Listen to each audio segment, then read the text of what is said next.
9-cu mif. Şah İsmayılı Osmanlı ilə müharibəyə Avropa dövlətləri təhrik ediblər.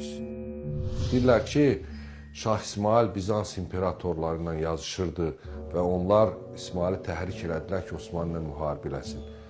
Axı 1453-cü ildən sonra Bizans yox idi. Bunu yazan tarixçilər var. 1453-cü ildən sonra Bizans imperatoru yox idi.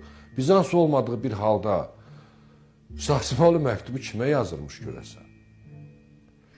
Niyə biz tarixi gerçəkliyi demirik? Əksinə, Sultan Səlim bütün Avropa dövlətləri ilə müharibəni tələm-tələsik dayandırır. Venesiya ilə, Genuya ilə, Avstriya ilə apardığı müharibələri dayandırır.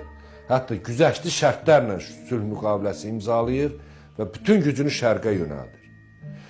Sultan Səlimin şərqə yürüşlərində söhbət təkcə Səfəvilər dövlətindən getmirdi. Bunu da çox təəssüf biz yanlış izah edirik.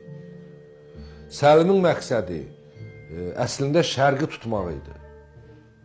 Adam şərqə doğru yönəlik siyasət yeridirdi. Səlimin vaxtında Avropa ölkələri ilə Osmanlı müharibə aparmayıb. Və ona görə çox vaxt bilirsiniz, tarixi şəxsiyyətləri lazım deyil, düzdür, müqayisə ilə mən daima əleyhinə olmuşam. Ancaq bu tam çılpaqlığı ilə görünür ki, əksinə Səlimin apardığı siyasət İslam dünyasını parçalayırdı. Niyə? Çünki tutaq ki, İsmail onların təbirincə, dilincə desək, Rafizi idi, kafir idi, nə bilim, Şia idi. Bəs dediyimiz ki, Misir Məmlük Sultanlığının günahı nə idi? Bu ki, məhzəblə neyini idi məhzəb baxımından? Niyə biz demirik ki, Avropa dövlətləri əksinə Sultan Səlimi qızışdırdılar, İslam dünyasının üstünə saldılar.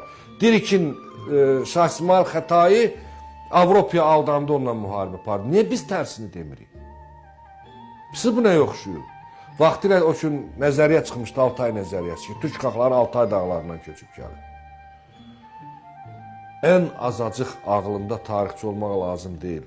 Normal təfəkkürü olan adam da bilir ki, yer kürəsində buzlaşma baş verəndə, dillər yarananda Altay dağları buzun altındaydı. Əksinə, köçlər buradan oraya getmişdi. İndi də kimisə ittiham eləyəndə, niyə biz Sultan Səlimi ittiham eləmirik ki, Avropa dövlətlərindən sülh bağladı, öz dindaşları ilə döyüşdü, öz soydaşları ilə döyüşdü. Tutaq ki, Səfəvi ilə dindaş deyildi, hərçənd ikisi də İslam dinidir.